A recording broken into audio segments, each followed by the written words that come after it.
कौन ब्रह्मा का पिता है, कौन विष्णु की मां, शंकर का दादा कौन है, हमको दे बता। ये जानने के लिए कृपया सुनिए जगत गुरु तत्वदर्शी संत रामपाल जी महाराज के अमृत वचन सर्व पवित्र धर्मों के पवित्र शास्त्रों के आधार पर।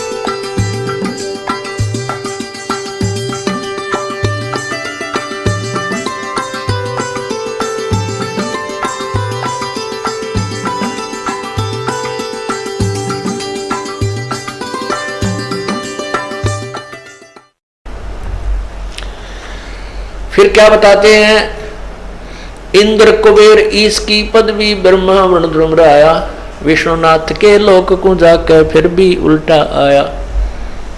अब महावीर जैन जी की आपने देखी या घीस काट रखी काल महावीर भगवान को आवे। इसका परमात्मा कहते ये अरहट का कुआ लोई, अरहट एक रेत का कुआं होता है और नीचे से बाल्टियां भर के आती है, ऊपर खाली हो जाती है, नीचे से पानी कुएं में भर के आती है, ऊपर खाली हो जाती है, वो चलता ही रहता है, वो बाल्टी घिस के टूट ही जाती है।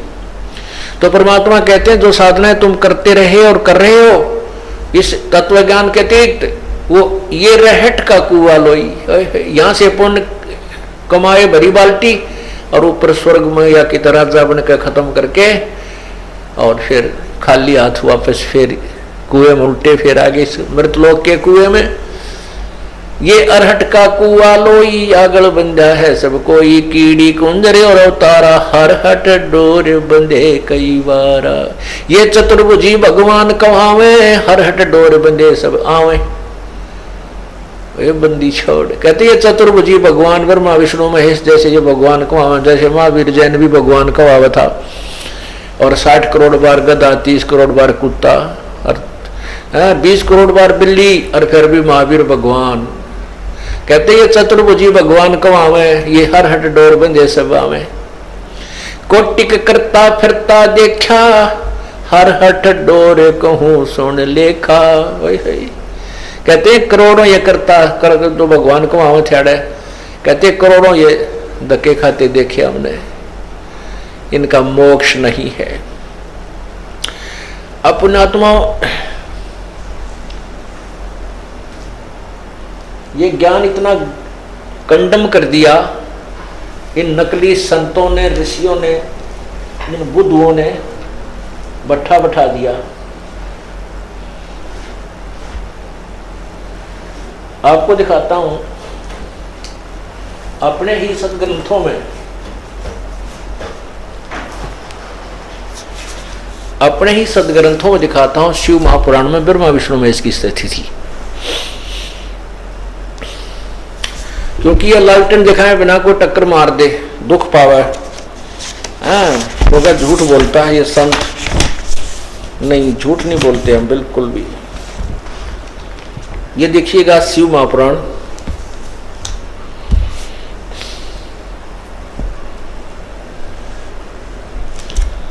ये है शिव महापुराण हिंदी टीका सहित, इसमें संस्कृत भी साथ है। एक तो शिवपुराण है वो केवल हिंदी वाली है, ये है श्री शिव महापुराण।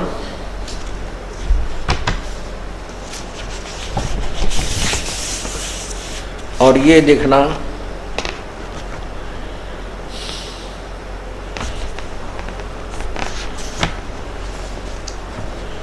विद्या वारिथी पंडित ज्वाला प्रसाद जी मिश्र कृत हिंदी टीका सहित। और ये कहाँ से छपी है देखिए नीचे को, ये है खेमराज श्री कृष्णदास प्रकाशन बंबई इतने इतने। और इसमें आपको क्या दिखाना चाहता है ये दास कि ये काल भगवान जो है ये बड़ा कलाकार है। ये देखिएगा, अथ शिव महापुराण, अथ श्री शिव महापुराण भाषा टीका सहितम आरंभते, ये आरंभ होती है।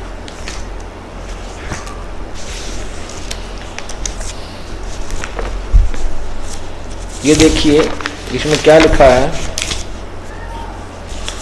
कि ब्रह्मा कहते हैं शिव जी विष्णु जी शेष सैया के ऊपर विराजमान थे और लक्ष्मी उनके चरण चंपी कर रही थी और भी बहुत से गण वहां आसपास विराजमान थे। और उसी समय ब्रह्मा जी वहां पहुंच गए।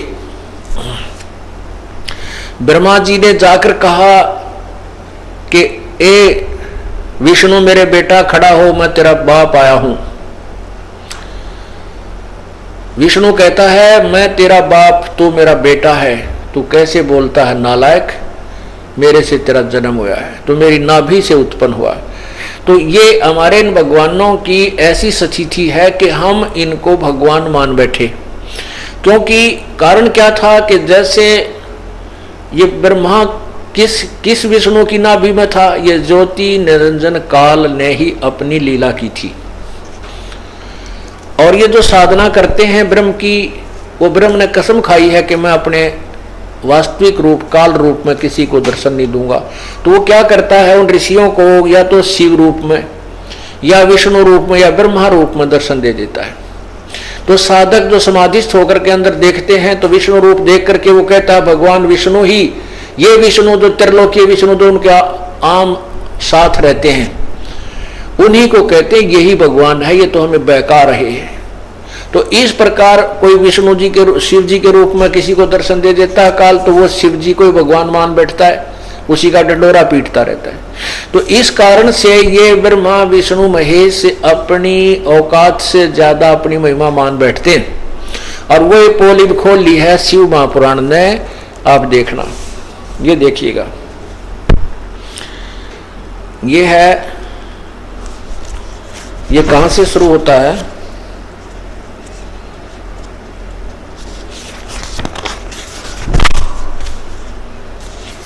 ये शुरू होती है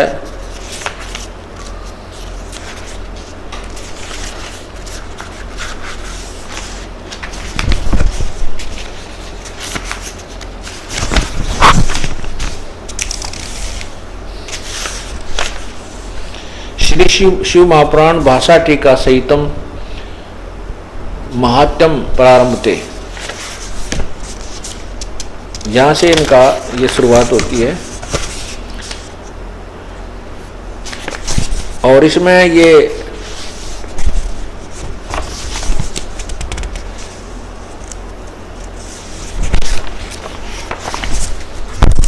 प्रश्न नंबर 11 पे, इसका एक ही प्रश्न नंबर लिखा है यहां पर, शिव पुराण प्रश्न नंबर 11 पे, यहां देखिए, यहां पर नंदी केश्वर बोले, नंदी केश्वर भगवान शिव के जो वाहन है, वह बोले कि हे योगिंदर, आगे एक समय विष्णु भगवान शेष शैया पर अपने गरुड़ आदि पार्षदों के से संयुक्त लक्ष्मी सहित शयन करते थे। उस समय ब्रह्म ज्ञानियों में श्रेष्ठ, ब्रह्म ज्ञानियों में श्रेष्ठ ब्रह्मा जी अपनी इच्छा से वहां आए। सब प्रकार सुंदर सेज पर शयन करते हुए कमल लोचन विष्णु जी से पूछने लगे। ब्रह्मा जी पूछने लगे, तुम कौन हो जो मुझे देखकर अभिमानी पुरुषों के समान शयन करते हो? हे वत्स, वत्स माने बेटा, हे बेटा उठो, देखो मैं तुम्हारा स्वामी आया हूं। आए हुए गुरु को देखकर जो अभिमान करता है उस द्रोही मूड का प्रायश्चित होना चाहिए, उचित है। यह सुनकर विष्णु जी के अंतर में तो क्रोध हुआ, परंतु बाहर से शांत रहे और बोले, हे वत्स, हे बेटा, तुम्हारा मंगल हो, बैठो, इस आसन पर विराजो। इसमें तुम्हारा नेत्र कुटिल और मुख वक्र क्यों हो रहा है, बांगा क्यों हो गया? ब्रह्मा जी बोले, ए वत्स विष्णु, ए बेटा विष्णु, तुमको समय के प्रभाव से अभिमान है। हे पुत्र, मैं तुम्हारा रक्षक और तुम्हारा और जगत का पितामह हूं। विष्णु जी बोले, यह तो सब जगत मुझ में स्थित है, तुम चोर के समान किस प्रकार अपना कहते हो? अब नीचे देखो,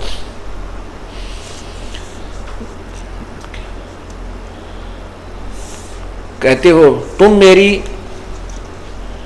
अपना कहते हो, तुम मेरी नाभि कमल से उत्पन्न हुए हो, तुम मेरी नाभि कमल से उत्पन्न हुए हो, इससे मेरे पुत्र हो। मुझे पुत्र कहना व्यर्था है। नंदिकेश्वर बोले, इस प्रकार ब्रह्मा विष्णु दोनों ही रजोगुण से मुग्ध होकर विवाद करने लगे। मैं श्रेष्ठ हूं, मैं स्वामी हूं, ऐसा कहकर एक दूसरे को मारने की इच्छा से युद्ध करने में उत्सुक हुए। तब संपूर्ण देवता विमानों में बैठकर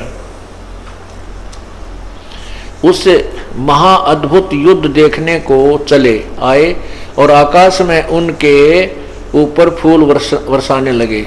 जो कर खागड़ बिड़ा करें रो रो करके, तो ऐसे कहते हैं वो दोनों लड़न लाग रहे हैं, देवता ऊपर फूल बरसावे। अरे वाह, नो नहीं छुटा जाए इनने। ये हमारे देवता ऋषियों के लक्षण देखो। अब आगे क्या है, उस समय ये देखो, उस समय ब्रह्मा और विष्णु परस्पर एक दूसरे को मारने की इच्छा से माहेश्वर और पशुपात शस्त्र से अस्त्र से और तथा अस्त्रों की ज्वाला से मानो त्रिलोकी भस्म करने लगे। तब शिवजी ने वह अकाल प्रलय देखकर महाअग्नि के स्तंभ के समान, महाभयंकर आकृति के समान उन दोनों के मध्य बीच में वह निर्गुण ब्रह्म स्थित हुए। शिवजी कहते स्तंभ सा होकर खड़े हो गए। वह लोक अक्षय करने में समर्थ अस्त्र उस महाअग्नि के प्रकट होते ही अक्षण मात्र में निपतित हो गए। नीचे देखो, यह अस्त्र शांत होने का अद्भुत चित्र देख, यह अद्भुत आकार क्या है, ऐसा ब्रह्मा और विष्णु परस्पर कहने लगे। अब देखो, हम दोनों के मिलने से यह कार्य नहीं होगा। ऐसा कहकर विष्णु शुक्र शरीर धारण करके उसके मूल भाग को देखने को नीचे चले गए और ब्रह्मा जी हंस का रूप धारण उसके ऊपर का भाग देखने को गए। उस स्तंभ के विष्णु जी तो नीचे चला गया। विष्णु अब वो दोनों लड़े थे तो कहते भगवान शिव ने, वैसे तो काल भगवान है, ज्योति निरंजन सदाशिव, ये सारी अटकलबाजी इसी की है। तो इसने एक बीच में तेजों में स्तंभ खड़ा कर दिया दोनों के बीच में, और उस स्तंभ को यानी उस खंबे को देखने के लिए विष्णु जी तो नीचे को चला गया, शुक्र का रूप बड़ा रूप धरके, और ब्रह्मा जी ऊपर को। तो ऊपर बताते हैं, कहते हैं एक केतकी का फूल टूट कर उस स्तंभ के नीचे गिरता हुआ आ रहा था। ब्रह्मा ने पूछा, भाई तू कहाँ से आया है और इसका आखिरी हिस्सा कहाँ पर है? तो उस फूल ने कहा कि मैं तो इसके बीच में पड़ा था और वहाँ से नीचे खिसकता रहा हूँ, मन तक कई युग हो गए यहाँ चलते ने, और अभी तक मुझे ऊपर का मैंने बेरा नहीं, पर बीच से आ रहा हूँ मैं। तो ब्रह्मा ने कहा, तू मेरी झूठी गवाही दे देना कि मैं ऊपर तक देखा, तो उसने झूठी गवाही दे दी। तो इस प्रकार ब्रह्मा उस शिव ने सदाशिव अर्थात काल ने ब्रह्मा का एक सिर काट दिया। 5 सिर थे इसके। तो अब आगे देख रहे हैं हमने जो देखना है।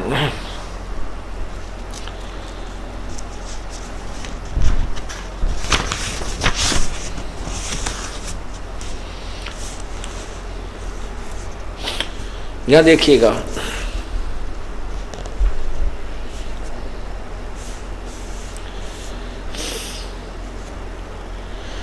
यहां देखो, जाकर वापस आकर जाकर ब्रह्मा जी ने जब विष्णु जी को थकित देखा, क्योंकि विष्णु जी तो थक कर बैठ गया आकर के कि मुझे नहीं पाया, उसने सच्चाई कही, उनमें प्रसन्नता नहीं है, तब हर्षित हो नृत्य करने लगे और खड्ग के समान वाद करते हुए अच्युत से ब्रह्मा जी बोले, हे विष्णु, हमने सतम का अंत देख लिया है, उसमें यह केतकी का फूल साक्षी है, ये केतकी का फूल मेरा गवाह है। और ब्रह्मा के कहे अनुसार केतकी के पुष्प ने भी असत्य भाषण किया, झूठ बोल दी। हरि ने उनका कहा सत्य मानकर स्वयं ब्रह्मा जी के को प्रणाम किया और षोडश उपचार से ब्रह्मा जी का पूजन किया। नीचे देखो, तब ब्रह्मा का कपट देखकर उसके प्रहार करने को उसी अग्नि रूप सतम से वह ईश्वर साकार होकर प्रादुर्भूत हुए, यानी ज्योति निरंजन काल शिव रूप धारण करके बाहर निकलाया। स्वामी को देखते ही कांपते हुए हाथों से विष्णु ने उनके चरण पकड़ लिए और बोले, आद्य अंतहीन शरीर वाले तुमको अज्ञान बुद्धि से कामना पूर्वक ढूंढ कर भी नहीं प्राप्त होते। हे करुणाकर, इससे तुम हमारे ऊपर प्रसन्न हो और हमारे कसमल यानी पाप नष्ट करो और क्षमा करो। आपकी क्रीड़ा हमने जानी। ईश्वर बोले, जो काल उत्पन्न हुआ था, प्रकट हुआ था, वो बोला, ईश्वर बोले, वत्स, ए बेटा विष्णु, मैं तुम्हारे ऊपर प्रसन्न हूं कि तुम ईश्वर तव की इच्छा करके भी सत्य वक्ता हो। इसी कारण से संसार में ईश तव को प्राप्त हो। ईश बन गया, ईश भगवान विष्णु, ईश माने भगवान, प्राप्त हो। समता और मुझसे विष्णु पर सत्कार को भी प्राप्त हो, मुझसे सत्कार को भी प्राप्त हो। विष्णु पर बहुत प्रसन्न हुए और देव समूह को देखते देखते उन्होंने अपनी सम्मानता विष्णु जी को दी। अब देखो क्या है,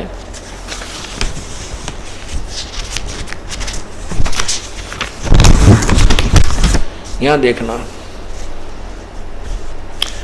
नंदिकेश्वर बोले, इस प्रकार भगवान ने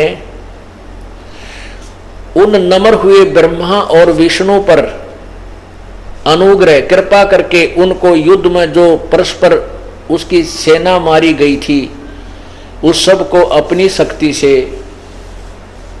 जीवा कर उठाया। फिर देखो, उस सब को अपनी शक्ति उठाया। यहां देखो ये लिखा है फिर कि मेरे सकल और निसकल, सकल माने साकार, निसकल बिना सकल के यानी निराकार, भेद से 2 स्वरूप हैं परंतु और ईश्वर नहीं है, इस कारण इनके 2 रूप नहीं हो सकते।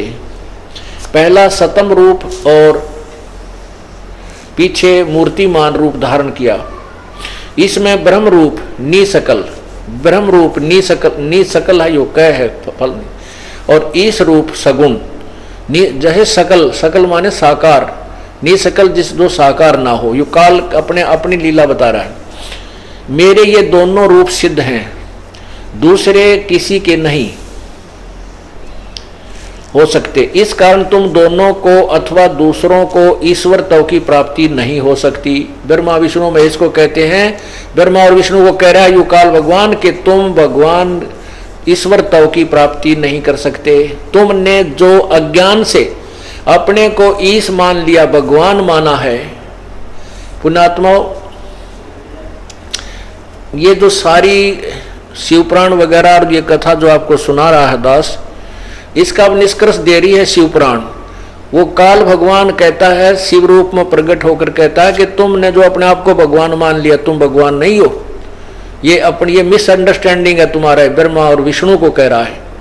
और तीसरा ये खुद तीसरे को गुप्त रखता है और फिर इन तीनों को इकट्ठा कर देता है। ये शिव बोल रहा है जो काल है, सदाशिव, और उसी के ये तीन पुत्र हैं, एक शंकर भगवान जिसको शिव भी कहते हैं और ब्रह्मा और विष्णु। इनके बारे में कह रहा है कि तुमने जो अज्ञानता से अपने आप को, ये देखो, तुमने जो अज्ञानता से अपने आप को ईश यानी भगवान माना है, ये बड़ा अद्भुत हुआ। इसके दूर करने में ही रण स्थान में आया हूं, तुम्हारी ये भ्रम मिटाने के लिए कि तुम भगवान नहीं हो। तुम्हारा ये भ्रम मिटाने के लिए कि तुम भगवान नहीं हो, ना विष्णु भगवान है ना ब्रह्मा भगवान है। तुम्हारी ये दोनों की भ्रमणा मिटाने के लिए मैं यहां तुम्हारे युद्ध स्थान पर आया हूं और तुम परमात्मा मान के अपने आप को धोखे में डाले हुए हो। तुम अपना अद्भुत हुआ। इसके ये क्या कहते हैं कि तुमने अज्ञानता से अपने को ईश माना, यह बड़ा अद्भुत हुआ। इसके दूर करने को ही मैं रण स्थान पर आया हूं। अब तुम अपना अभिमान त्याग कर मुझ ईश्वर में अपनी बुद्धि लगाओ। ओह, मेरे प्रसाद से लोकों में सब अर्थ प्रकाश करते हैं। ये देखो क्या कहता है फिर ये, मैं ही परब्रह्म हूं। देख काल ला गया बुकानी में, मैं ही परब्रह्म हूं और मेरा ही कल अकल रूप है। ब्रह्म होने से ही मैं ईश्वर हूं। ब्रह्म, अब देख लो, यो काल खुद ब्रह्म है, ज्योति निरंजन है, जो शिव रूप में प्रकट हुआ। ब्रह्म होने से मैं ईश्वर हूं। अनुग्रह आदि कही मेरा कर्तव्य है। सर्वव्यापी होने से और जगत के वर्धक होने से मैं ब्रह्मा हूं। और हे ब्रह्म केशव समतव और व्यापक होने से मैं आत्मा हूं। और संपूर्ण जीवात्मा होने से जगत का वर्धक होने से मैं ब्रह्मा हूं। और हे केशव समतव और व्यापक होने से मैं आत्मा हूं। मैं संपूर्ण जीव की आत्मा हूं।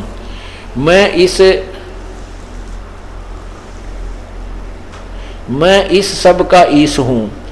यह मेरा है, मेरे सिवाय किसी दूसरे का नहीं है। तो ब्रह्म तव ज्ञान के निमित्त निष्कल ब्रह्म का प्रादुर्भाव हुआ। अब क्या बताता है ये काल भगवान कि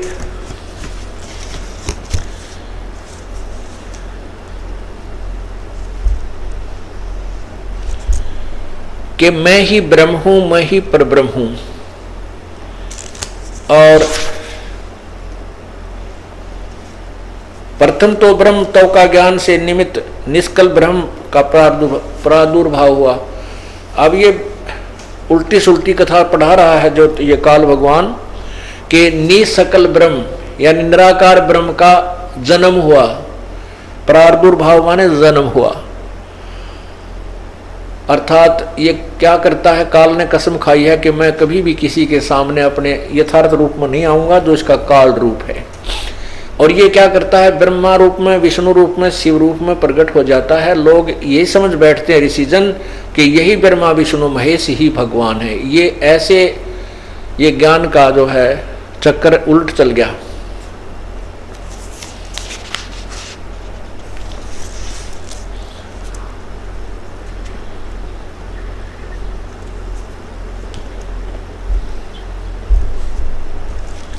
अब ये क्या कहता है आगे, इससे मैं इसी से मैं अज्ञात रूप हूं, मैं अज्ञात स्वरूप हूं, अव्यक्त हूं। जैसे गीता जी के 7वें अध्याय के श्लोक नंबर 24 में कहता है कि मैं मुझ अव्यक्त को ये व्यक्त हुआ मानते हैं। मुझे ये श्री कृष्ण मान रहे हैं, मैं गुप्त रहता हूँ, अज्ञात रहता हूँ, ये मैं कभी कभी ऐसे कृष्ण की तरह कभी जन्म नहीं लेता। ये क्या कहता है, इससे मैं अज्ञात स्वरूप हूँ, पीछे तुम प्रगट दर्शन देने के निमित्त साक्षात ईश्वर तत्क्षण ही मैं सगुण रूप हुआ हूँ। अब कहता है कि मैं साकार हो गया हूँ।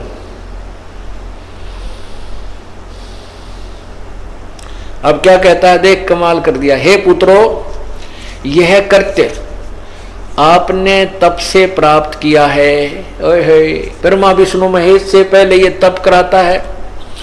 12,000 वर्ष तक तो विष्णु ने तप किया, 1,000 वर्ष तक पहले ब्रह्मा ने तप किया, 4 युग तक ब्रह्मा ने एक तप किया, ऐसे ही 88 कई हजार वर्ष तक शिव ने तप किया। और इन्हीं के तप के कारण सिद्धियां भर के और इनको उसी का प्रतिफल ये काल अपने विशेष प्रबंधकों के रूप में अपने घर जन्म देता है, इनको एक एक विभाग का प्रभु बना देता है। देखो हे परमात्मा, अब देखना कितनी प्यारी व्याख्या आ गई है।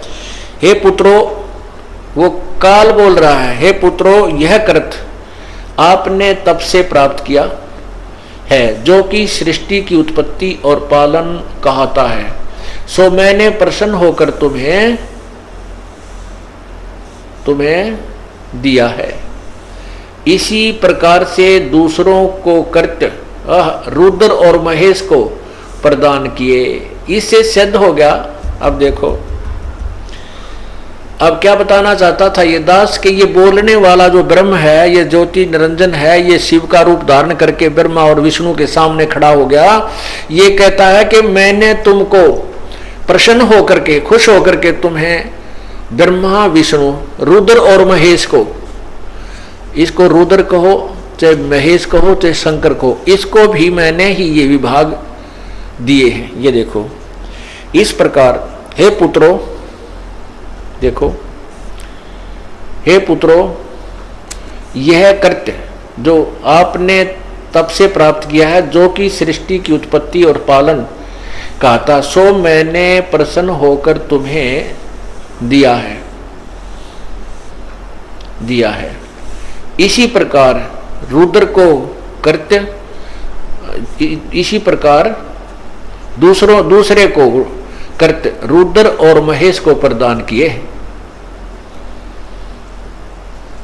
परंतु अनुग्रह कृत्य कोई भी पाने को सामर्थ्य नहीं है। अब ये क्या सिद्ध हो गया इससे कि जो ज्ञान बोल रहा है वो ब्रह्मा विष्णु और इस शिव से अलग है। चौथा वो कौन है, वो ज्योति निरंजन काल है। और ब्रह्मा विष्णु महेश को कहा कि तुम दो गलती से अपने आप को भगवान मान बैठे, तुम भगवान नहीं हो। तो यही परमात्मा कहते हैं, ये कोटिक चतुर्भुजी भगवान कहावे, हर हट डोर बंधे सब आवे।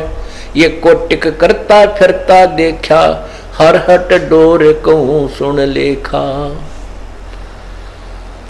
कि ये कोटिक जो करता जिनको तुम भगवान मानते हो, ये करोड़ों धक्के खाते देखे हमने कुत्ते के सुअर की योनियों में। ओए होए पुण्यात्माओं, ये धीरे धीरे सुहान लागे सच्ची बातें। ऐसे आंखों देख लोगे अपने शास्त्रों में, फिर इस मन को कहीं भी मरोड़े मारन ने, इधर उधर भागन ने कहीं स्थान नहीं मिलता। फिर ये समर्पण कर देता है कि वे सच्ची बात कही है, इसमें कोई दो राय नहीं है। फिर ये उस परमात्मा के पाने के लिए इन्हीं तथ्यों को देखकर विशेष प्रेरित होता है। फिर ये मन आपका सहयोगी हो जाएगा, मन ही आपकी मदद करेगा और परमात्मा के नाम पर आपको दृढ़ता से लगाएगा। क्योंकि मन की गति, स्पीड और हठ बहुत जबरदस्त है। जब इसको सच्चाई का ज्ञान हो जाएगा तो ये हठ से भी आपको इस मार्ग पर लगाएगा और तब हम परमात्मा पाएंगे। तो क्या पढ़ रहे हैं हम? इंद्र कुबेर ईश की पदवी, ब्रह्मा वरुण ध्रुवराया, विष्णुनाथ के लोक को जाकर फिर भी उल्टा आया।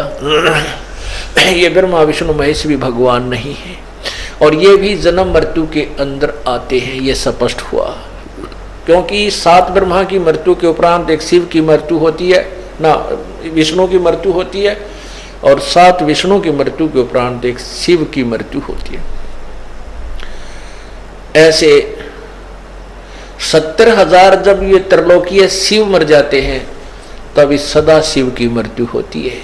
हो ये गीता जी के अध्याय नंबर 4 के श्लोक 5 में कहता है कि अर्जुन तेरे और मेरे बहुत जन्म हो चुके, तू नहीं जानता मैं जानता हूं। फिर 9वें श्लोक में 4थे अध्याय में ही कहता है कि मेरे जन्म और कर्म अलौकिक हैं, मेरा जन्म अलौकिक है। कैसे होता है कि ये एक सदा शिव रूप धारण करता है, शिव रूप एक ब्रह्मा रूप धारण करता है, एक विष्णु रूप धारण करता है।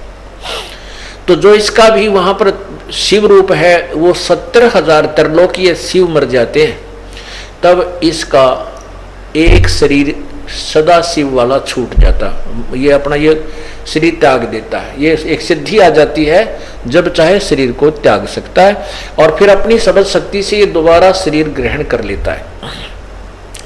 तो उसमें एक ब्रह्मांड में प्रलय हो जाती है, समाप्त हो जाते हैं। फिर ये सभी प्राणियों को दूसरे ब्रह्मांड में ले जाता है। तो ये जो एक सदाशिव की मृत्यु हुई, ये एक युग हो गया परब्रह्म का, एक युग परब्रह्म का। ओह, ऐसे 1000 युग की परब्रह्म का दिन, 1000 युग की रात और 30 दिन रात का महीना और फिर 12 महीनों का एक वर्ष और 100 वर्ष की आयु है परब्रह्म की। उस तरह अब देखो कितने कैसे उनके युग 1000 युग और फिर 1000 युग रात दिन उस तरह के जो, लेकिन फिर भी उनकी मृत्यु है।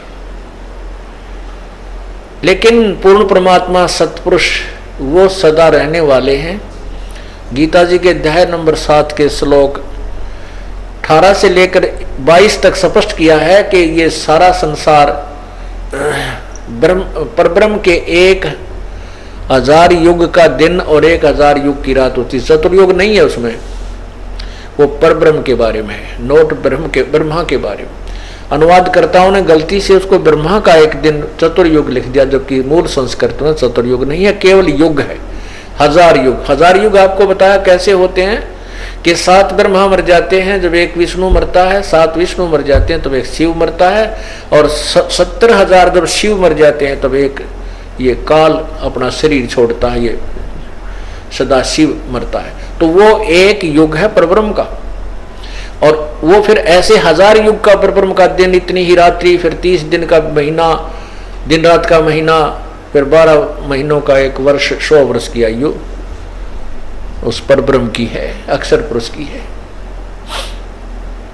लेकिन 7वें अध्याय के 18 से लेकर 20-22 तक स्पष्ट किया है कि परब्रह्म के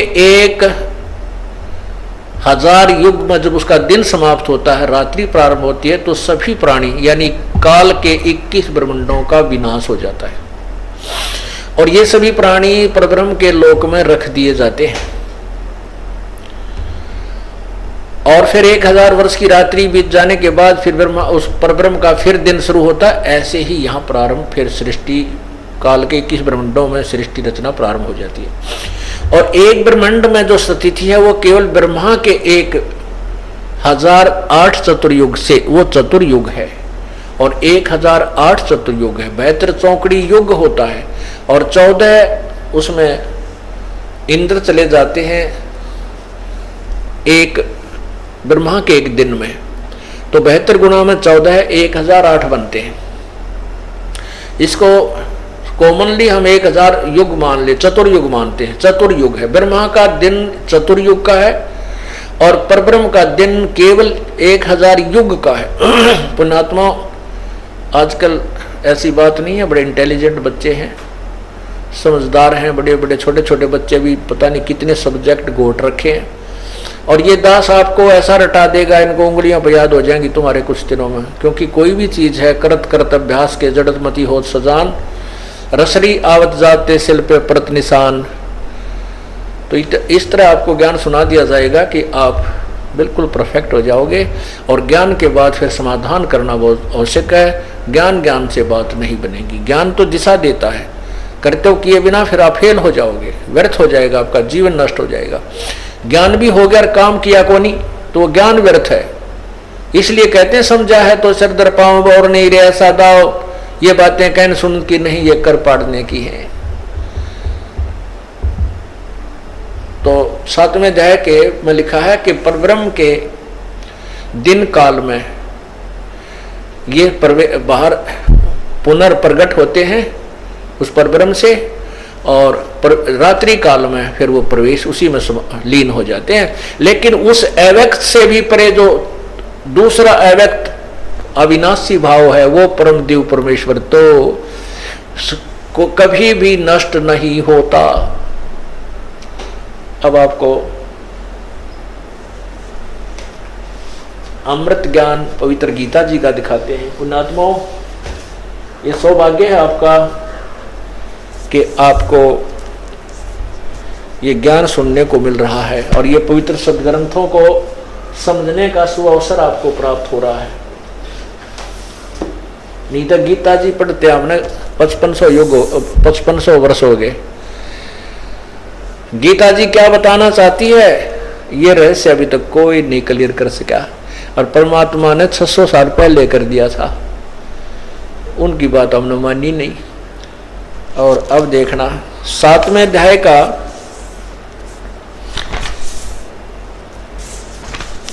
अभी आपने शिवपुराण में पढ़ा कि वो काल भगवान कहता है, ज्योति निरंजन जो शिव रूप में प्रकट है, कहता है कि मैं गुप्त रहता हूं और ये तो मैं अपने साकार रूप अपनी इच्छा से बनाता हूं।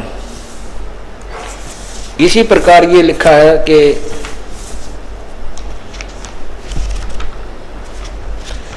चौथे अध्याय के अब 5वें श्लोक में देखो,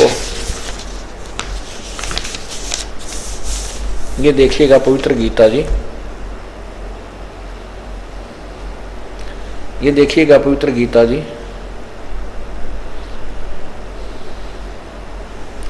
गीता प्रेस गोरखपुर से प्रकाशित है। इसमें अध्याय नंबर 4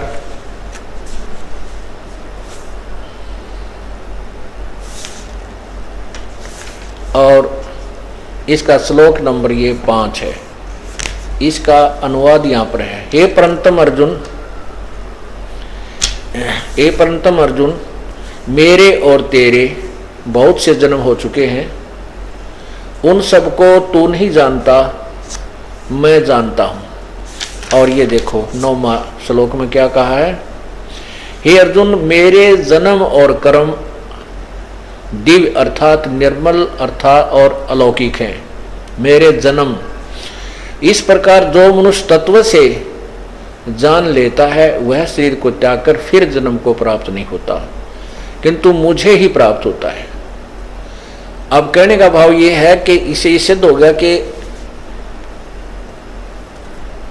ये कहता है कि मेरे जन्म और कर्म अलौकिक हैं। फिर ये काल भगवान गीता बोलने वाला कहता है, जो 7वें अध्याय के 24वें श्लोक में, कि मुझ अव्यक्त को ये व्यक्त हुआ मानते हैं। व्यक्त माने जो गुप्त होता है। जैसे सूर्य के सामने बादल आ जाते हैं तो उसमें सूर्य अव्यक्त होता है लेकिन निराकार नहीं है। हमारी दृष्टि की पहुंच से दूर जो होता है उसको अव्यक्त कहते हैं, और व्यक्त जो सामने दिखाई दे उसको व्यक्त कहते हैं। अब 7वें अध्याय का 24वां श्लोक देखो, अध्याय नंबर 7 और ये श्लोक नंबर 24। बुद्धिहीन पुरुष मेरे अनुत्तम अविनाशी परम भाव को न जानते हुए मन इंद्रियों से परे मुझ सच्चिदानंद घन परमात्मा को मनुष्य की भांति जन्म कर व्यक्तिम, देखो अव्यक्तम माने जो सामने नहीं आता, इन्होंने गलत किया है। मुझ अव्यक्त को लिखना था, मुझ गुप्त को, जो मैं गुप्त रहता हूं उसको मुझको नहीं समझकर परमात्मा को व्यक्त हुआ मानते, अव्यक्तम को व्यक्तिम मानते हैं। मुझे एक कृष्ण मान रहे हैं, मैं कृष्ण नहीं हूं, क्योंकि वो श्री कृष्ण में बोल रहा है, पर भाव को प्राप्त हुआ मानते हैं मुझे। अब ये एक व्यक्त तो ये खुद को कहता मैं अव्यक्त हूं, और तीसरा अव्यक्त इसी 8वें अध्याय के 18वें श्लोक में आप देखिए, 8वां अध्याय देखिएगा पवित्र गीता जी, इसमें 16वां श्लोक से शुरू करते हैं। 16वां, इसमें लिखा है कि हे अर्जुन, ब्रह्मलोक पर्यंत यानी ब्रह्मलोक से लेकर सब लोग पुनरावर्ती में है, अर्थात ब्रह्मलोक तक भी सभी नाशवान हैं, ये नष्ट होते हैं, क्योंकि होते हैं, परंतु एक कुंती पुत्र मुझको प्राप्त होकर पुनर्जन्म नहीं होता। ये तो इनकी आगे फिर बताएंगे इसका वास्तविक अर्थ क्या है। अब यहां क्या दिखा है, ये देखो 17वां श्लोक है, ये 17वां श्लोक देखें, ये 17वां श्लोक है। इसमें क्या लिखा है, सहस्र युग पर्यंतम, सहस्र चतुर्युग नहीं लिखा है, सहस्र युग पर्यंतम अह मान दिन यत ब्रह्मण, ये ब्रह्मा नहीं है, ब्रह्मण है यानी परब्रह्म। ब्रह्मण का अर्थ होता है बड़ा भगवान, ब्रह्म से बड़ा परब्रह्म, विदु जान। और रात्रिम युग सहस्त्रांतम, और रात्रि भी 1000 युग की, ते अहोरात्रि विद जना। इसका अर्थ है कि ब्रह्मा, इन्होंने लिखा है ब्रह्मण का अर्थ ब्रह्मा का जो एक दिन लिख दिया, नहीं ये लिखना था परब्रह्म का जो एक दिन है उसको 1000, ये सहस्र युग, नोट सहस्र चतुर्युग नहीं है ये, इन्होंने चतुर्युग अपनी गलती से लिखा, ज्ञानता से समझ नहीं सके यथार्थ ज्ञान को। 1000 युग ये लिखना था, जो परब्रह्म का जो एक दिन है वह 1000 युग की अवधि वाला है, और इतनी ही रात्रि को भी 1000, ये चतुर्युग लिखा नहीं, सहस्र युग, युग सहस्र अंताम, 1000 युग की मान 1000 युग है, ना कि 1000 चतुर्युग, ये गलत लिखा है। और जो पुरुष तत्व से जानते हैं वे योगीजन काल के तत्वों को जानने वाले हैं, अहोरात्रविद। वो जो इस, अब देखो आपको क्या बताया था कि एक ब्रह्मा का जो दिन है वो चतुर्युग का है, 1008 चतुर्युग, एक चतुर्युग में सतयुग, त्रेता, द्वापर, कलयुग, ये चारों युग बन जाते हैं। ऐसे 1008 चतुर्युग का ब्रह्मा का दिन इतनी ही रात्रि है, और इसकी भी ऐसे ही महीना 30 दिन रात का महीना, और 12 महीने का वर्ष, और 100 वर्ष की आयु ब्रह्मा की है। फिर एक ब्रह्मा की मृत्यु के बाद सात ब्रह्मा की मृत्यु के बाद एक विष्णु जी की मृत्यु, एक विष्णु जी की मृत्यु के बाद एक शिव जी की मृत्यु, और ऐसे 70,000 बार वो शिव जी मर लें, और फिर ब्रह्मा विष्णु महेश तो कितनी बार मर लेंगे आप हिसाब ला के देख लेना। तो वो एक युग होगा परब्रह्म का, और 1000 ऐसे फिर 1000 युग का दिन होगा परब्रह्म का, इतनी ही रात्रि होगी, फिर 30 दिन का दिन रात होगा, दिन रात का महीना होगा, 12 महीने का एक वर्ष होगा, फिर 100 वर्ष की आयु है उस परब्रह्म की, उस हिसाब से 100 वर्ष बनेगी। और कहते हैं वो दूसरा व्यक्त है परब्रह्म। अब देखो इसी से निर्णय होगा। अभी आपने 17वां सुना, 18वां सुनो, ये 18वां मंत्र है। संपूर्ण चराचर भूतगण, ये ब्रह्मा का लिख दिया, नहीं ये परब्रह्म के एक दिन के प्रवेश काल में अव्यक्त से अर्थात परब्रह्म के सूक्ष्म शरीर से उत्पन्न होते हैं। ये यहाँ काल की सृष्टि भी ऐसी ही है, क्योंकि यहाँ 1000 चतुर्युग, 1008 चतुर्युग का ब्रह्मा का दिन है, तब तो इस एक ब्रह्मांड की सृष्टि चलती है। ये ब्रह्मांड से ऊपर की बातें बताई जा रही परब्रह्म के बारे में, उस अक्षर पुरुष के बारे में, जो गीता जी के अध्याय नंबर 15 के श्लोक 16 में कहा कि 2 भगवान हैं, क्षर और अक्षर, लेकिन ये भी वास्तव अविनाशी नहीं है। इनके शरीर, इनके भी शरीर और इनके अंतर्गत जितने प्राणी हैं उनके सबके शरीर तो नाशवान है, जीवात्मा अमर है। फिर 15वें अध्याय के 17वें श्लोक में कहा है कि उत्तम पुरुष है तो अन्य, कि इनसे भी, इन दोनों से भी अलग है वो तीसरा भगवान जो वास्तव में अविनाशी है, उसी को परमात्मा कहा जाता है। उसी को सिद्ध करने के लिए गीता जी का सहयोग लिया जा रहा है। अब 18वां अध्याय में लिखा है कि संपूर्ण चराचर भूतगण ब्रह्मा के नहीं, ये परब्रह्म के दिन के प्रवेश काल में अव्यक्त से अर्थात परब्रह्म के सूक्ष्म शरीर से उत्पन्न होते हैं और परब्रह्म की रात्रि के प्रवेश काल में उसी अव्यक्त नामक परब्रह्म में, ब्रह्मा नहीं है, सूक्ष्म शरीर में ही लीन हो जाते हैं। आगे देखो,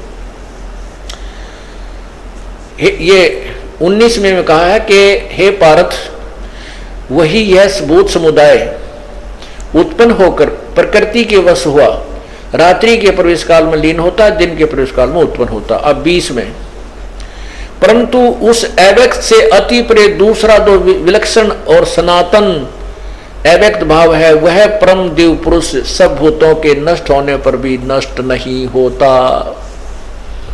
इति सिद्धम के ब्रह्म, जो ब्रह्म गीता बोलने वाला अपने बारे में 7वें अध्याय के 24वें श्लोक में कहता, मैं अव्यक्त हूं, मैं भी गुप्त रहता हूं और मुझ अव्यक्त को ये कृष्ण मान रहे हैं, मैं कृष्ण नहीं हूं, क्योंकि वो कृष्ण के शरीर में बोल रहा था। वो स्वयं को भी अव्यक्त कहता है, वो भी अव्यक्त है, जो दिखाई ना दे और विद्यमान है साकार, उसको अव्यक्त कहते हैं। सामने दिख जाए वो व्यक्त कहलाता है। तो अब ये क्या कहा कि ये अव्यक्त प्रथम हुआ, फिर परब्रह्म सेकंड अव्यक्त हुआ। अब यहां जो प्रकरण 8वें अध्याय के 20वें श्लोक में कहा है कि इस अव्यक्त से भी परे जो दूसरा अव्यक्त भाव है, ओए होए, इस परब्रह्म से भी और जो अन्य, इन दोनों से अलग जो कोई और परमात्मा है, वो सभी प्राणियों के नष्ट होने पर भी कभी नष्ट नहीं होता। वास्तव में वह अविनाशी है। गीता जी के अध्याय नंबर 15 के और श्लोक नंबर 16 और 17 को इसी से कनेक्ट करना है। ये ध्यान से देखो, 15 का 16 और 17, ये देखो गीता जी अध्याय नंबर 15 और ये है इनका संस्कृत। दिवौ इमौ पुरुषौ लोके क्षर च अक्षर एवं च एव च।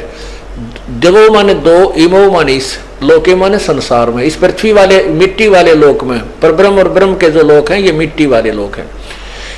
इस लोक में दिवौ माने दो, पुरुषों माने भगवान हैं, क्षर और अक्षर, एक का नाम क्षर है, क्षर पुरुष, एक अक्षर पुरुष। और इसी प्रकार क्षर, इनके लोकों में सभी प्राणियों के जो शरीर हैं वह तो नाशवान है और कुटस्थ माने जीवात्मा अक्षर उचित अविनाशी कही जाती है। यहां देखना, ये इसका अनुवाद है। इस प्रकार नाशवान और अविनाशी भी दो प्रकार के पुरुष लिख दिया इसने, अनुवादकर्ता ने, क्योंकि इसको ज्ञान था नहीं।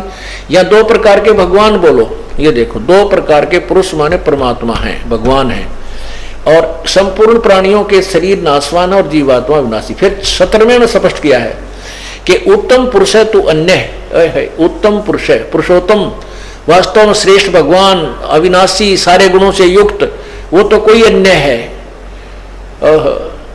और परमात्मा इति उदाहरते, उसी को भगवान कहा जाता है। यह लोक त्रयम् अविश्य विभर्ति अवय ईश्वर। उत्तम पुरुष तो अन्य ही है, इन दोनों से जो ऊपर वर्णित हैं, ब्रह्म और परब्रह्म से भी और है, और वही तीनों लोकों में प्रवेश करके सबका धारण पोषण करता है।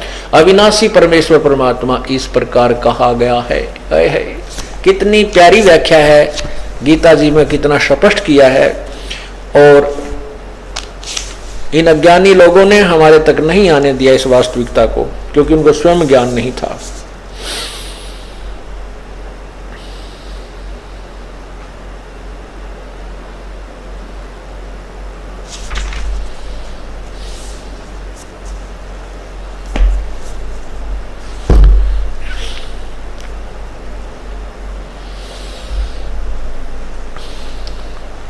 अब क्या बता रहे हैं? इंद्र कुबेर ईश की पदवी ब्रह्मा वरुण धर्मराया, विश्वनाथ के लोक को जाकर फिर भी उल्टा आया। असंग जन्म तो मरता होगे, जीवित क्यों नाम रह रे, द्वादश मध्य मैल मठ बोरे, बहोर ना दे धरे रे। पूर्ण मोक्ष मार्ग कहाँ पर है? अभी तक हम 10वां द्वार ही मानते रहे, 10वां द्वार नहीं, वो तो 12वें द्वार में मोक्ष प्राप्त होगा। द्वादश मध्य महल मठ बोरे, फिर बौर ना दे धरे रे, क्योंकि इसके बारे में तत्वदर्शी संत बताएगा। और जहां तक इन ऋषियों और इनका ज्ञान था वो 10वें द्वार तक था। 10वें द्वार तक पहुंचे हुए लोग, वो व्यक्ति साधक महर्षि, वो जैसे महावीर जैन भगवान की तरह ऐसे ही चक्कर काटते रहे। फिर बताते हैं, दोजक बीच सभी ते देखे राजपाट के रसिया।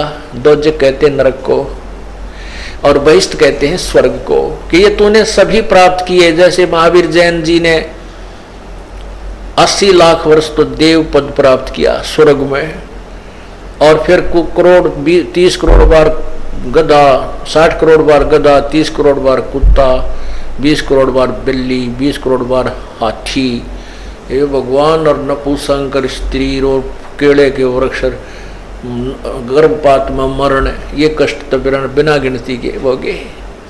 तो क्या बताना चाहते हैं, दोजक बहिष्ठ सभी तय देखे राजपाट के रसिया। फिर नरक में भी गए महावीर जी, नरक में 2 बार। 3 लोक से तिरपत को ना ये मन भोगी खसिया।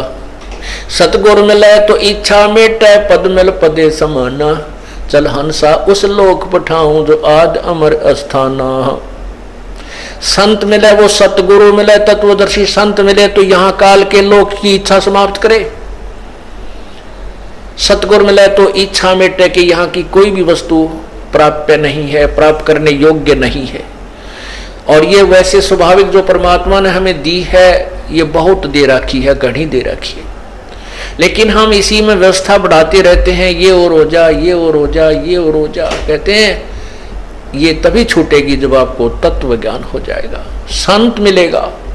क्या मांगू कुछ थिर न रहाई, देखत नैन चला जग जाई।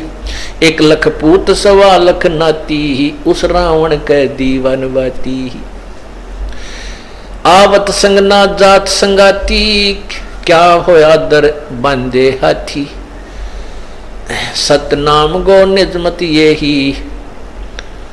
कहते परमात्मा की भक्ति करो, और यहां अगर क्या मांगोगे, मान लिया आप एक पुत्र मांग लेते हो और 2 मांग लेते हो, तो उससे क्या हो जाएगा।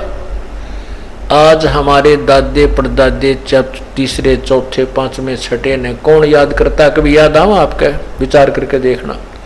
कहते सोपन में भी ना आते, ये तो कोई पितृ पूजन वाले वैसे कभी याद दिवाते साल भर में थारे श्राद्ध काटने उस दादा के, वो भी मजबूरी में करने पड़ते थे। और वो जब वर्तमान में था, उसको ये करट लाग रही थी, मेरा वंश चल जाए, मेरा वंश चल जाए। मात पिता मिल जाएंगे 184 माही, सतगुर सेवा और बंदगी बाई फेर मिलन की ना। मात पिता तो बहुत मिल जाएंगे, गधा का जन्म होगा उड़ा मात पिता, कुत्ते का जन्म होगा वह मात पिता हैं, और भाई पशु पक्षियां के वहां जन्म होगा वहां भी मात पिता मिल जाएंगे। अब वो दादा जो केवल वंश चलाने के चक्कर में था, वो मनमाना करा के गधे की जुन्नी में घूम रहा है, के मेरा कुत्ता बना हुआ है, और यहाँ वंश चल भी रहा तो उसको क्या मिल गया। तो इससे परमात्मा कहते हैं कि परमात्मा की राजी में, रजा में राजी रहिए। यदि आपको वो देता है, संतान दी है, उसकी सेवा कीजिए, क्योंकि आपका कोई उसका संस्कार उलझ रहा है। आप देख रहे हो एक पुत्र बाप को कितना तंग करे, वो पिछले जन्म का शत्रु है, उस बाप ने भी उसको सता रखा है पिछले जन्म। या ये हो सकता है कि वो अपना नया कोई पाप इकट्ठा कर रहा है, या कोई सुखी नहीं है। ऐसे ही पुत्री है, माता पिता से ऊपर का होकर कि ऐसे गलत बच्चे के साथ उसने संयोग जोड़ने की चेष्टा कर ली, माँ बाप का रोना पीटना बिरानमटी होगी। तो कहने का भाव यह है कि हम इन बच्चों से अपना सुख मानते हैं, नहीं, सुख नहीं है। हाँ, परमात्मा ने हमारे को दिए हैं, तो इनका कर्तव्य हमारा फर्ज बने है कि हम इनका पूरा कर्तव्य करें, इनके सब कार्य को सहयोग दें, और अपने परमात्मा के बच्चे समझकर इनको प्यार दें। जैसे एक नौकरानी होती है, वो स्वामी अपने मालिक के बच्चों को अपने बच्चों से भी ज्यादा प्यार देती है, उनको नवाती है, कपड़े धोती है, और स्कूल में छोड़ के आती है, खाना बनाती है, उसकी हर तरह की सुविधा का ध्यान रखती है। उसको ये डर रहता है कि कहीं तेरा स्वामी तुझसे नाराज ना हो जाए और बच्चों की सेवा ठीक ना कर सकूं। ठीक इसी प्रकार जो आपको संतान भगवान ने दी है, ये परमात्मा के बच्चे हैं। और हम इनके नौकर हैं, हम इनके वो आया है और हमने इनका पूरा कर्तव्य करना है। इनके कर्तव्य में हमने कभी भी वो नहीं करना है, गफलत नहीं करनी, पूरी तरह इनका पूरा प्यार देना है, मालिक के बच्चे समझकर। अपने नहीं है ये हमारी भूल टूट जानी चाहिए, ये अपने नहीं है, ये मालिक के बच्चे, हम इनके सेवादार भेज रखे हैं। इनके किस्मत का हमें पैसा मिल रहा है, इनकी परवरिश के लिए हमें पैसा मिल रहा है, हमने इनका पूरा कार्य इनका करना है। और जब उस नौकरानी को वहां से निकाल दिया जाता है, एक दास जब ये सर्विस करता था, हमारा एक ऑफिस था गली के ऊपर ही, और वहाँ थोड़ी सी दूरी पर एक फैक्ट्री मालिक था, उसकी कन्या थी छोटी सी, 7-8 वर्ष की होगी, 9-8 वर्ष की। उसको एक नौकरानी लेकर आती थी, उनका स्कूल उसके घर से ज़्यादा आधा किलोमीटर भी नहीं था, तो कोई गाड़ी और उसकी व्यवस्था नहीं करते थे, वैसे वो थोड़ी दूरी पर ही था। तो जेठ के महीने में वो नौकरानी छोटी सी छतरी को उस लड़की के ऊपर तान के चलती थी, उसको छाया में रखती थी, आप धूप में चलती थी और छोड़ के आती थी, लेकर आती थी। और जब वो उसको इतना प्यार था, उसके प्रति इतनी श्रद्धा थी, और जब वो वहां से नौकर से निकाल दी नौकरी से, फिर वो झांक के भी ना देखती उसका ना, क्योंकि वो उसकी थी नहीं, वो मालिक की थी। और मालिक की बच्ची की अगर हम पूरी सेवा नहीं करती तो उसको तनख्वाह नहीं मिलती, नुकसान उसको हानि होती। ठीक इसी प्रकार जो बच्चे भगवान ने आपको दे रखे हैं, उनकी नौकरी आपकी ड्यूटी दे रखी है और आपने करनी है, वह उसमें भी गफलत नहीं करना। गफलत करते हो तो फिर भगवान के दोषी हो जाते हो। और जिसको परमात्मा ने नहीं कुछ दिया है, मान लो जिसके संतान नहीं दी है, अब संसारिक जो काल के व्यवस्था में तो लोग उसको इतना परेशान कर देते हैं कि ये बिना औलादा है, इसकी तो शक्ल भी नहीं देखनी चाहिए, ऐसा बुरा हाल कर देते हैं कि एक सुबह बगैर निसंतान के दर्शन हो गया, तो फूट गए बाग मेरे। तो वो इतना मायूस कर देते हैं उस बहन और उसको भाई को जो निसंतान है, ये नकली लोग, कि वो बेचारे दुखी होकर रो कर चाहे कहीं से कोई ऊट पटांग काम करके वो संतान प्राप्ति की ही कोशिश करते रहते हैं। परमात्मा का जो तत्व ज्ञान है उसके आधार से ये बताया है कि एक लेवा एक देवा दूतम, कोई किसे का पिता न पूतम, ऋण संबंधी जुड़ा एक ठाठा, अंश में सब 12 बाटा। एक लेवा एक देवा दूतम, एक तैसा बेटा है माता पिता की खूब सेवा करे और पिताजी दारू पी और गाल देर खूब उंडा बोल रहा है, और वो लड़का फिर भी सेवा कर रहा है क्योंकि वो पिछले जन्म का कोई उस बाप का खा रहा है, और ये वो छाती पे बैठ कर बाप उस बेटे का पैर ले रहा है और उसका खा रहा है, उसको पूरे कर रहा है अपने। और एक ऐसा पिता है बेटा है कि बाप को मार रहा है और बेटा खा रहा है और बूंडा बोल रहा है, गलत काम कर रहा है, रोजो लाने लावे। तो वो उस पिता ने कभी किसी जन्म में उस पुत्र की ऐसे ही कोई संपत्ति वगैरह को ले रखा था, कोई धन उसका प्राप्त कर रखा, वो अपने पूरे करेगा। तो यहाँ कहते हैं एक लेवा एक देवा दूतम, और कोई किसी का पिता नहीं पूतम। ये तो काल ने हमारे को धोखा दे रखा है, तेरा बेटा ये तेरी बेटी, अब मर जावा, बता हमारा क्या था यहाँ पर ये इतनी जबरदस्त नशा हो गया हमारे कि जैसे शराबी ने 100 बार कह ले उठ ले रहे, तू कहाँ पड़ा है, तो एक बार तो न्यू कर फिर न्यू कर जा, कि उसके बस की बात नहीं, उस पर नशा इतना हो गया। तो हमारे आपके ऊपर ये इतना ज्ञान, इतना हर प्रकार की साधना बताई जा रही है, उसके बावजूद भी हमारी जो चेतना इतनी प्रबल नहीं होती जितना परमात्मा करना चाहते हैं। और ऐसे ही होगी, वो लगे रहोगे, सुनते रहोगे, क्योंकि आप यहाँ तो सुनते हो 2 घंटा 4 घंटे 5 घंटे 6 घंटे जिसने जैसा समय मिला, और संसार के श्लोक सुनो सारी आन, पड़ोसिया के, रिश्तेदारों के, राम में बस में जहाँ मिलोगे वहाँ वही दंत कथाएं सुनने को मिलती हैं। इसलिए ये ज्ञान इतना दृढ़ और ऑथेंटिक होते हुए भी पूर्ण रूप से स्थान शीघ्र से नहीं बना पाता, लेकिन कुछ दिनों के बाद यही ज्ञान आपके हृदय में रह जाएगा। फिर यह दंत कथा लोगों की बातें आपको अच्छी नहीं लगेंगी। अब कोई नो कह तेरे संतान कोई ना बता, इतने दिन हो गए नो। अब कबीर परमात्मा नीरू नीमा के घर आए, उनको संतान नहीं दी ना, संतान देते उनके देर लागे थी, हाथ जुड़वा दें संतान थे, लेकिन उन्होंने उनको पार करना था, उनकी बिरान माटी छुड़वानी थी, नहीं तो संतान भी दे देते। अब हम इस बात, या तो आप इस स्कूल में एडमिशन लो ना, और लेते हो तो फिर सारे ज्ञान को अकॉर्डिंग समझो और इस पर हर एक पॉइंट पर विशेष विचार करो कि हमने यहाँ से पीछा छुटवाना है।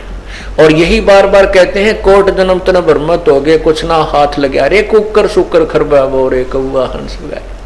तो परमात्मा कहते हैं, एक लेवा एक देवा दूतम, कोई किसी का पिता नहीं पूतम। ये ऋण संबंधी, ये एक दूसरे पर जो कर्जा है आपका, इस कारण से पिता और पुत्र बने बैठे हैं। अंत समय में 12 बाट, कोई किसी के साथ नहीं जाता ना आता। ये काल का भयंकर जाल है। इसको समझने के लिए, उसके लिए एक ही तरीका है कि अपने बेटा और बेटी को, माता और पिता को, भाई और बहनों को इस तत्व ज्ञान से जोड़ दे, भगवान की शरण में ले आवे। फिर ये परमात्मा आप रुखाड़ा हो जाएगा, आपको भी पार करे, अपने बच्चों को भी, आपके बच्चों को भी पार करेगा। और उनके मान लिए कोई कर्म में, भाग्य में कोई ऐसी अनहोनी भी है, घटना भी, दुर्घटना भी घट रही है, वो भी टल जाएगी। आप भी सुखी रहोगे और आप जिसके जिम्मेवारी आपकी लगी है वो भी ठीक ठाक पल पोष जाएंगे और आपके ऊपर विशेष बर्डन नहीं रहेगा। परमात्मा की शरण में आने से बहुत सुविधा अधिक मिल जाती है। तो फिर ये आपका जो काल का कर्जा ये भी ठीक ढंग से उतर जाएगा। सतगुर मिले तो इच्छा मेटे, पद मिल पदे समाना, चल हंसा उस लोक पुठाऊं, आदि अमर अस्थाना। चार मुक्ति जहां चंपी करती, माया होरी दासी, दास गरीब अभय पद पुरुष मिले, राम अविनाशी। अब अविनाशी राम मिले और चार मुक्ति जहां चंपी करती, माया होरी दासी। एक यहां 4 मुक्ति है और इन 4 मुक्तियों को प्राप्त हंस भी जन्म मृत्यु में रहता है। और परमात्मा कहते, जो इन यहाँ की 4 मुक्तियों में जो तू सुख मानता है, वो सुख तो तेरे चरणों में सदा रहेगा उस सतलोक में।